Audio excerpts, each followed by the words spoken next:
Our lesson for 2.4 is kind of an extension of the last few lessons that we've talked about. So we're still working through the fundamental theorem of algebra, and we're talking about zeros of polynomials, how to find them, once we have them, how we can incorporate that back into the factors, and how we can create the actual function if we know some information about it. So the first theorem we have to talk about today is called the rational zero theorem. And basically, this was really, really useful before the age of the graphing calculator. A little less useful now. However, we all know that part of the SAT test that we're going to have to take is no calculator, so we have to kind of be prepared for anything. Plus, it kind of helps if you know how much we had to suffer before the age of the graphing calculator. And frankly, it's before my time. What am I complaining about? All right, so the idea is if you have something that works, apparently, okay, if you have your polynomial function in standard form order, you can determine what are possible rational roots of your polynomial based off of the lead and ending coefficient of your polynomial. So you're going to look for the lead coefficient of the first term and then all the way down to the constant. They use p here, but it's a little confusing. When we see an example, it'll make more sense. But basically, if you can come up with all of the factors, like little kid style factors of all the numbers, either positive or negative, all of the different rational numbers you can create through all those factors. So it's actually quite a long list depending on how big your number is. Let's look at an example here. So, okay, same there. Here's our example. Our polynomial is in standard form. This coefficient right here is a 1, and this constant is a -6. So according to our formula, that corollary they were talking about, this is the, I think they called it P on the last screen, and this is the Q from the last screen. And it says, if you could figure out all the factors of 6, forget the negative for a second, just the factors of 6 are 1, 2, 3, and 6. And then all the factors of 1, that's easy, that's just 1. So what you do is, what I do is I put a plus or minus in front of what I'm about to write down, and then basically I take all those factors of 6, 1, 2, 3, and 6, and each one at a time I would normally divide by all the factors of 1, which is kind of lame because it's just 1. So 1 over 1, which is just 1, 2 over 1, 2, 3 over 1, 3, and 6 over 1, which is 6. So all the possible rational roots of this particular polynomial are positive 1, 2, 3, 6 and negative 1, 2, 3, 6. So back before the age of the graphing calculator, they would have to know a little bit about some other tricks as well. But then they would have to use synthetic division to determine if their guess from this list was an actual root. And then if they guessed wrong, they had to go to the next one in the list and so on and so on. It was horrible. That's what it was. So we're going to kind of cheat when we do these questions. I'm going to ask that you know how to find the possible list of rational roots. And then I'm also going to ask you to just kind of agree that, cool, I'm so glad I don't have to do that anymore. And then we are going to be able to confirm whether something is a rational root through synthetic division. But oftentimes, I'm just going to have you kind of cheat on the graphing calculator, get a starting point to get going in synthetic division, and then break it down from there. So this particular question, they were curious if -2 was a rational root, or could we prove it? So they went through synthetic division to put -2 in the box for synthetic division, and then they carried out the synthetic division. And the reason I know it's a rational root of that polynomial is because when we did synthetic substitution or division, it gave me a 0 remainder. So what then occurred was we have a lower level polynomial as the remaining polynomial, which is just a quadratic, which I could, can't factor that. I lied, I thought I could factor for a minute, but I misread it. So if I want to find the other zeros, I'm going to have to use quadratic formula. So -b plus and minus square root of b squared, I'll just write a 49, minus 4 times a times c, all over 2a. And then, let's see here, 49 plus 12 is 61. So good news, bad news, the answers aren't like amazing. Whoops. They're irrational answers for the next two answers, because square root of 61 is not going to break down at all. So bad news is I can't give pretty answers. Good news is I don't have to, because they just want to know what the zeros were. So -2 was one of our zeros, and then the other two zeros, whatever 7 plus square root of 61 over 2 is, and then 7 minus square root of 61 over 2. And I know normally we'd kind of write that in the compressed format with the plus or minus. I would accept that. The idea, though, I don't know if you noticed, the original problem was a cubic, which means it has 3 possible solutions. And in that particular case, it had 3 different, like, unique solutions. 2 of them were incredibly ugly, but there you go. So here's some more examples of how we can determine who are rational roots. And I feel like this particular question is not in your notes, but it's, it's good for us to practice. So this is our P. Ignore the minus for a second. I'm just going to throw a plus or minus in front of here. But all of the factors of 36 are, okay, so like 1 and 36, then 2 and 18, then 3 and 12, 4 and 9, and I think we got all of them. Oh my gosh, this is going to be just awful. Blah, blah.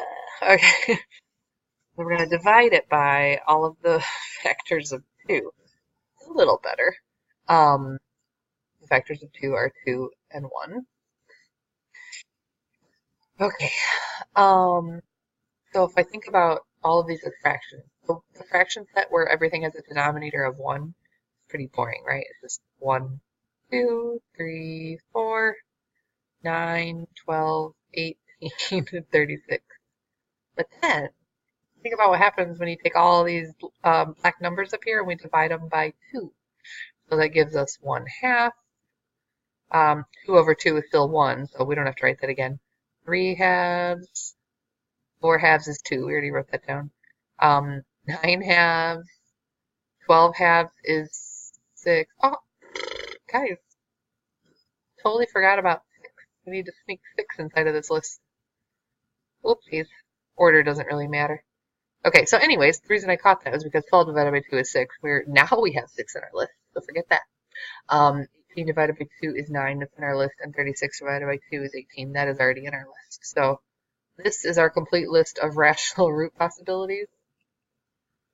Ugh, no wonder all these people who took math like 40 years ago are grumpy. They'd have to now come up with some other ideas, but eventually they'd have to check to see which ones were actual rational roots. So just, sorry about me leaving off 6 there. We're going to skip 2b, but let's look at, this one is on your notes. It says list all the possible rational roots, and then we're going to go through and determine what are roots. Now, spoiler alert, my screen here already has the picture of it, so we're going to be able to determine that pretty quickly. But the possible rational roots, remember, is plus and minus, and then I have to look at all the factors of 20 first. So my factors of 20 are 1, 2, 4, 5, 7, 8, 10, and 20. And then we're supposed to divide those by, well, this is pretty boring because the first coefficient is a 1.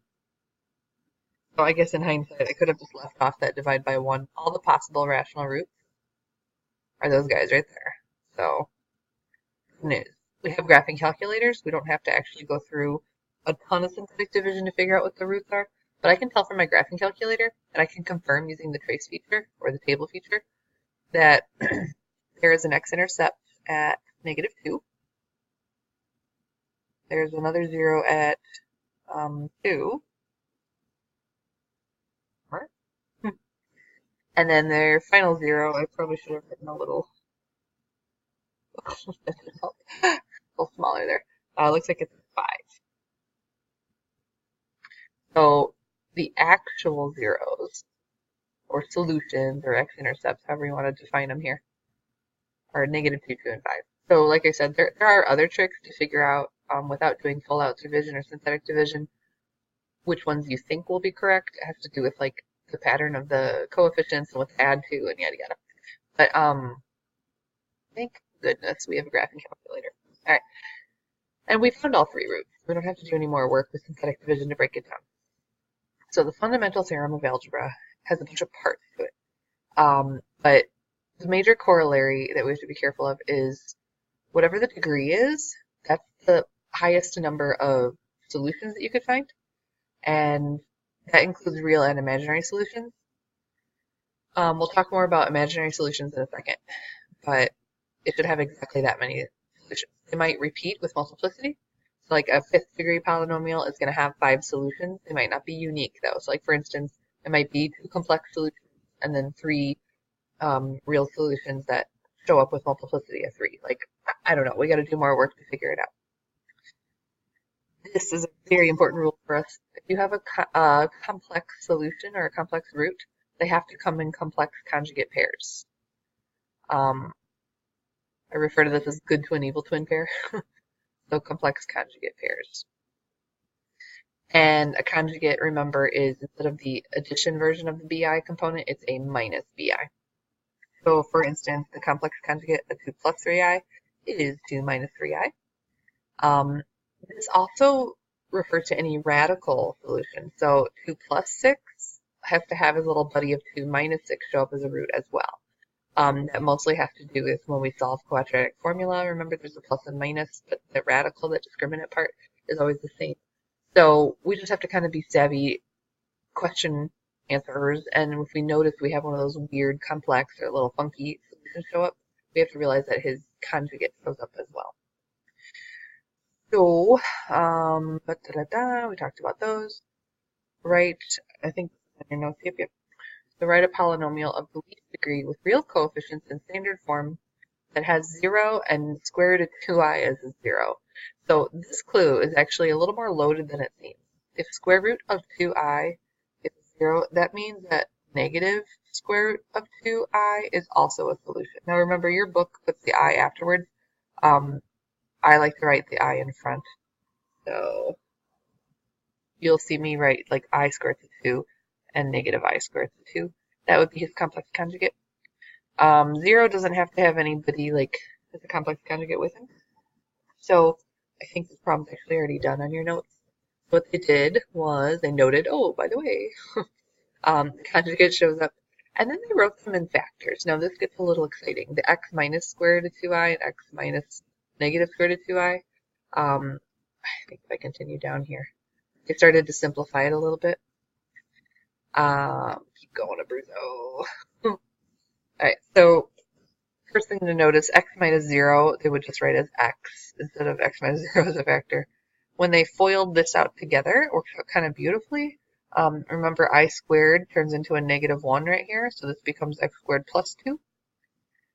And then when they distributed the x, they got a standard form answer for this polynomial of x to the third plus 2x. I'm going to be honest, it stinks when you have to take the factors and multiply it all out into standard form. So fingers crossed that you're not asked to do that too often. You're going to be asked to do that quite often. Sorry. All right, so let's talk about, let's see, the next one on your list. Okay? So this is on your paper on the back now. Find all complex zeros of that polynomial given that 2 plus I is a 0. So if I know 2 plus I is a 0, that means 2 minus I is also a 0, which if I think about those as being written next to each other, like they did here, I could kind of like multiply that out and come up with like a, basically a prettier looking factor. So I think before we talk about how to get that, I want to talk about something else real quick. I don't know if you've ever caught on to this as far as like foiling and factoring, but when you have a quadratic polynomial, come on, Abruzzo. Oh, for Pete's sake. My tablet is so misbehaving today. So if you have like something with a lead coefficient of 1 for a quadratic, so x squared plus, and then there's like something here, x, and then there's like something here for a constant. The value that is in front of the linear term of that quadratic, the x, if you take the opposite sign, okay, so if it's positive, make it negative, if it's negative, make it positive. What you are looking at is the sum of the solutions. Okay? And then this number, this constant on the back end, again, this only works if you have a 1 coefficient for the quadratic part. What this number is whatever it is, positive, negative, whatever, this is the product of your solutions. So if I think about my solutions as being, what were they again, 2 plus I and 2 minus I?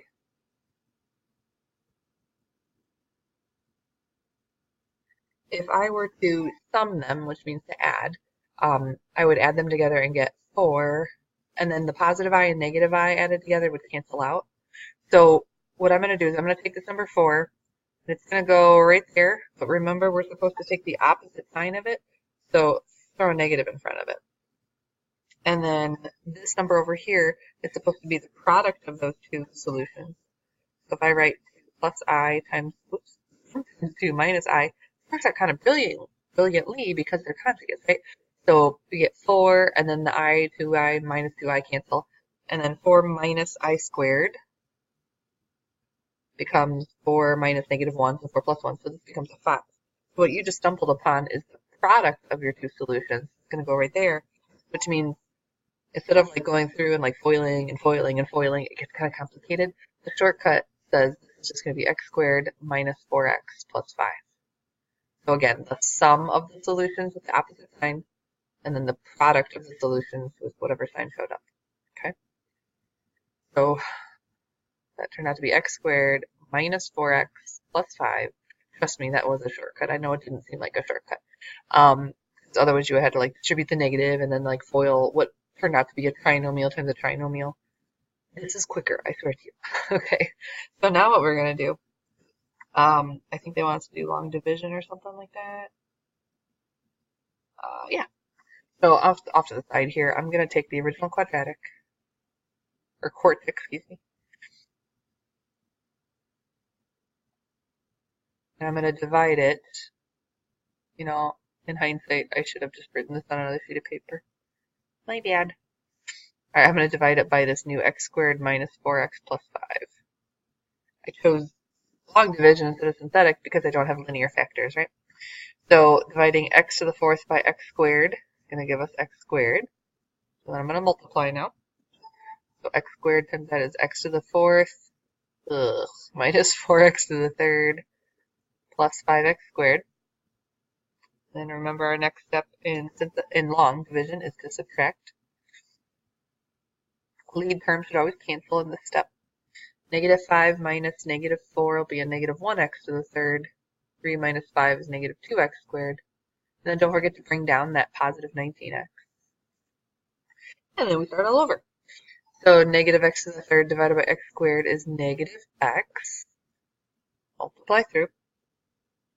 Oh boy. Negative x. So negative x to the 3rd. I always lose track of my negatives, so I'm going to concentrate. Positive for x squared, and then negative 5x. Then I subtract again.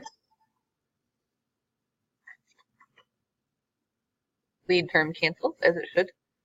Negative 2 minus 4 is negative 6x squared.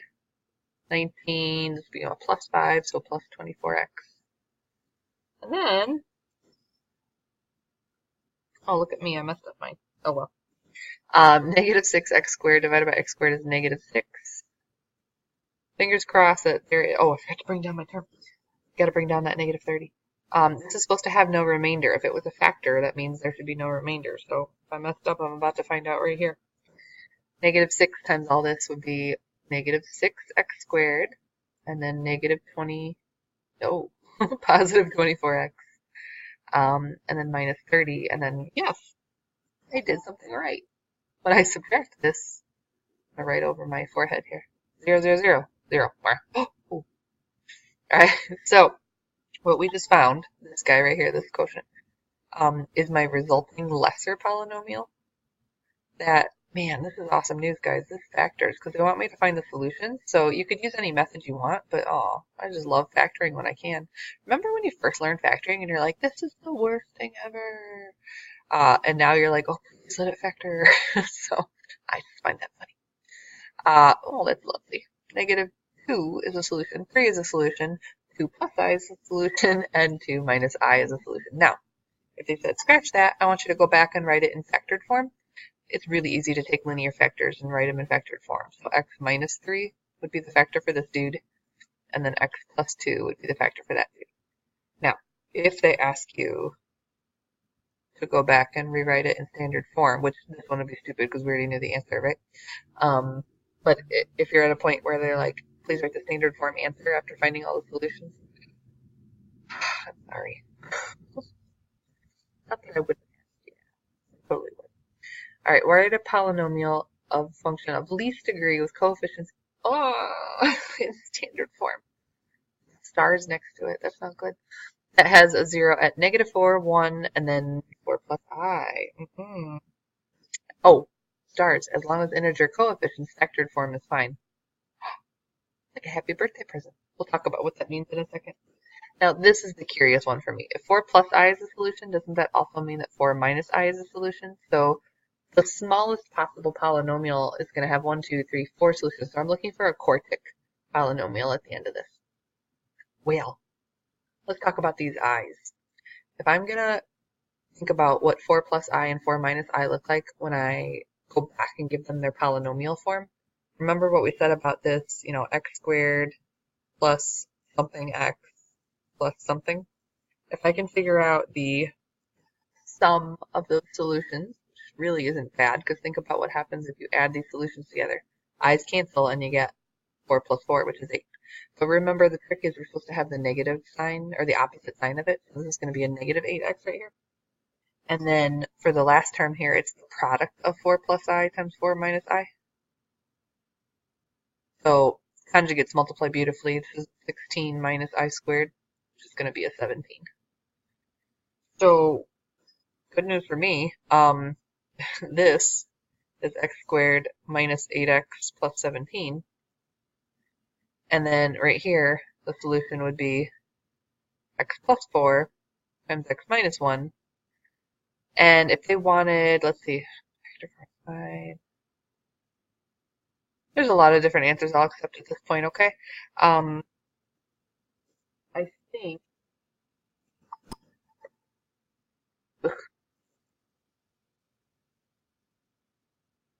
this is factored form, because if you remember, guys, a little note about integer coefficients, if someone attempts to leave it as x minus, and then I'm going to screw this up, so watch out, 4 plus I, and then x minus 4 minus I, that's not going to work for me, okay? Because I is not going to be considered a real integer at this point, or an integer, it's not even a real number. So we're not going to be happy with that. You need to go back and use this little polynomial trick to come up with a quadratic factor. I know that's not a linear factor. If they ask for linear factors, then I'm looking for this. But if they just said factored form, this is the one I want. Right there. I should give it a name, though. Call it p of x. It could be anything as long as you use the same variable. Where's the shortcut? Right there. So I guess if you wanted to, we could have gone through and like foiled, and shown you what it looks like to come up with that quadratic term. Sorry, I kind of jumped the gun on that special pattern for you. Quadratic expression that is irreducible over the reals, has real coefficients but no real answers. So that was a good case on that previous problem where if I tried to write it in linear factors, I was going to have i's, and that's not real pretty. So if I continue on and move it into the quadratic factor, because there are no real solutions to that quadratic, we're going to leave it as a quadratic factor. Every polynomial with a degree greater than 0 can be written as a product of linear and irreducible quadratic factors. So it's okay to have a quadratic factor because you have i's for the factors of that quadratic.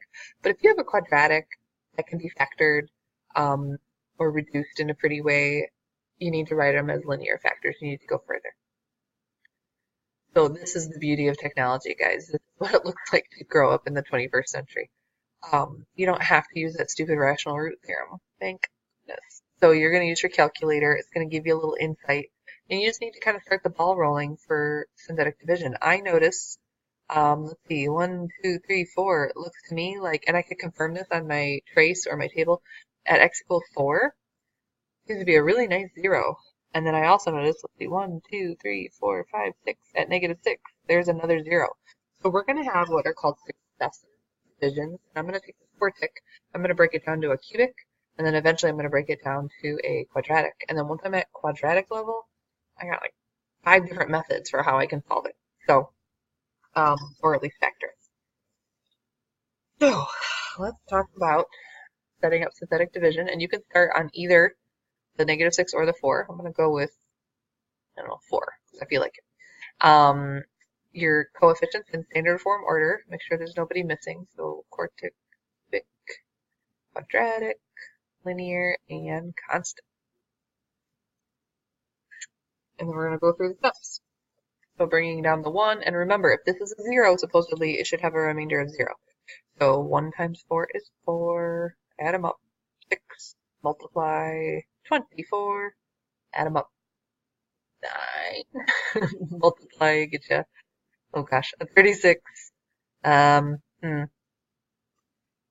kind of a bummer. Okay. 454. Yeah. 454. Yeah. 216. Yay! And then these add up to 0 remainder. So what I have here is, this is a cubic technically, and like for my little pea brain, that's not good enough for me for like factoring further. I'm going to go ahead and cheat and use this other 0. Do synthetic division again on the reduced version, so forget that part. 1 times negative 6 is negative 6. That adds up to nada. 0 times negative 6 is 0. This is 9. And then that guy is 54. And what do you know, guys? I like problems like this because you know if you're on the right track because you're going to get a 0 for a remainder. So yay. What we have now are coefficients to our remaining quadratic. This was quartic, cubic, now it's quadratic. So 1x squared, no x's, and then plus 9 is my resulting quadratic. Now if you think about this, let's write the irreducible quadratic factors and linear factors. So for my polynomial, which they named h of x minus 4 is one of the linear factors from this division. X plus 6 is from this division. And then x squared plus 9 is, if I tried to solve it or factor it, it would be i's in my answer. So I'm just going to leave it as an irreducible quadratic, which is x squared plus 9. And then it says list all the zeros. So the zeros are 4, negative 6, and then this dude would produce positive and negative 3i for my zeros. So lots of vocab here. If I ask you for zeros, I'm looking for solutions. If I ask you for a polynomial in factored form, I'm looking for factored form. Make sure you're answering the right part. Don't get them confused. I know they're very closely related, but they're very different things. Oh, this one looks like a hoot. I think our last one we're going to do. So we have a quartic again. The beauty of technology says, here's 2 solutions that I'm going to let you try. And for me, that one that is at negative 3 looks pretty obvious, and I confirmed it on my calculator. The other one is, like, not obvious. And it took me a little bit of time to actually figure out what it was. But I actually went back and used the rational root theorem. It took me a while, but like 615 has a gazillion factors, of course. And then 4 has a couple of factors as well. And after kind of playing around with the coefficients, I realized that that one that I can't really, where is it at? I can't go backward. That dude. It was like, I couldn't quite tell where it was. So I did my rational root theorem. It turns out, I think it's at negative 5/4, like negative 1 1/4. Now, I know on this screen here it doesn't really look like that, but on my calculator screen, what I did was I hit trace, and then I typed negative 5/4, just as kind of a guess. I was typing in some of the fractions I was getting, and it worked. So, spoiler alert, negative 5/4 is one of the rational roots. And it really wasn't a nice one. And I only knew to try it because, like, I kind of saw where it was, and I looked at all the factors from that stupid rational root theorem that I just got done telling you was really pointless. But it's not pointless. All right, so negative 3 is definitely a nicer one. I'm going to start with that one. Lining up my coefficients.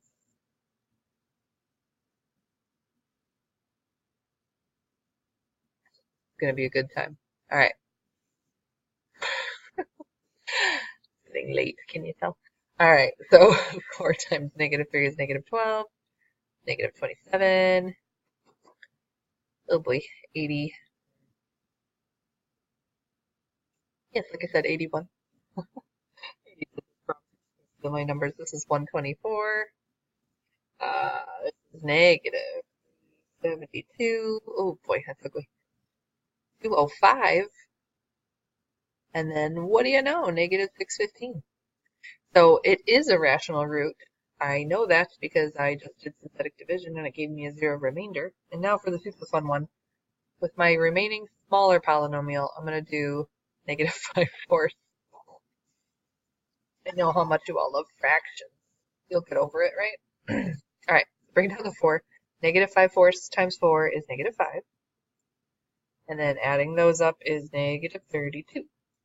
Negative 32 times negative 5/4 is positive 40. Double check. Don't here. Yeah. Adding that up is 164. Okay, now I'm going to cheat. My stuff I already did. 164 times negative 5/4 is negative 205. Well, duh. It's supposed to be 0. But I don't want to just assume it's going to come out to 0. I should double check, you know. Now this dude, it's a quadratic. And, like, it's not great. I don't really know what kind of solutions it's going to give me, so at the very least I need to find the discriminant, and turns out they're not pretty, they're eyes. So when it says write it as a, there was a whole other part to the last question I kind of skimped on. There was a part B. Sorry. Pause. They wanted me to write this as linear factors as well. So if you think about the solutions as being positive and negative 3i, that would be x minus 3i and x plus 3i. So when I asked for part B, linear factors, we're sorry about that. So part A, this was the answer to part A, this is the answer to part B, and then this is the answer to part C. Okay, back to this. When it asked me for linear and irreducible quadratics, if I did the discriminant calculation on this one, I'd find out that it's going to give me eyes. So I'm going to go ahead and for part A, I'm going to leave it as x plus 3.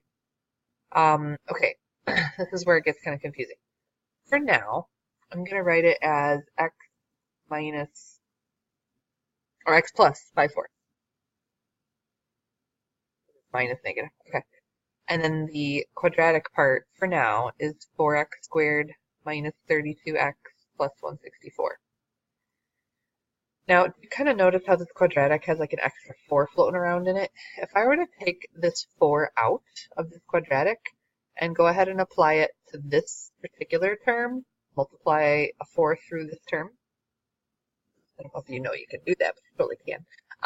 That would create a 4x plus 5 for this part, and this quadratic would become x squared minus 8x plus 41. And nothing happened to the x plus 3. So I would accept either one of these, because it never said anything about, like, you must have integer coefficients and stuff like that. So either one of these is okay. It's kind of an advanced technique. I like to show you that, though, because when you're taking a multiple choice test or you're looking in the back of the book, you don't control how those answers look. So more than likely they took that 4 and distributed it through to the weird fraction one. But we have to be careful about that. Now, I'm totally out of room. Let me give myself more space. Part B is kind of annoying because they want me to write it as like linear factors now.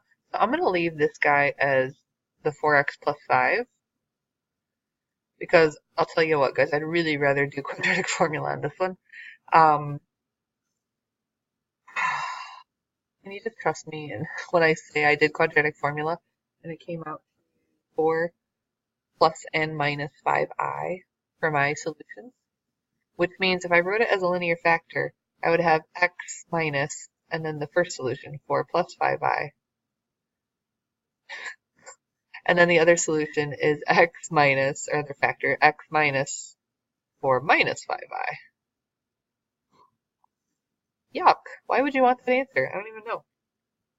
And then what was part C? Oh, find all the solutions. Well, that's easy peasy. We already have the solutions. Negative 3, negative 5/4, and then these really funky 4 plus 5i and 4 minus 5i. So if you don't mind, I'm just going to kind of shorthand. Awful. Oh my goodness, this is so bad. And I just realized the sun has set, and I look like a ghost. That must mean it's time to end. Oh my gosh, so tired. Alright, good times. The rest of the chapter, we're going to talk about a few more things that are related to this fundamental theorem of algebra. Prompts can get real messy, so just stick with them and make sure you're always checking with the answer keys. Don't get too invested in a problem and then realize like you messed up on step one. So like for me, I have my answer key next to me, and as I kind of go through my steps, I make a note like this is what I want to do next, and then I stop. And after I finish that first step, I look at the answer key and make sure like I'm on the right track. So good news, your math teacher gives you all the steps, right? Good luck.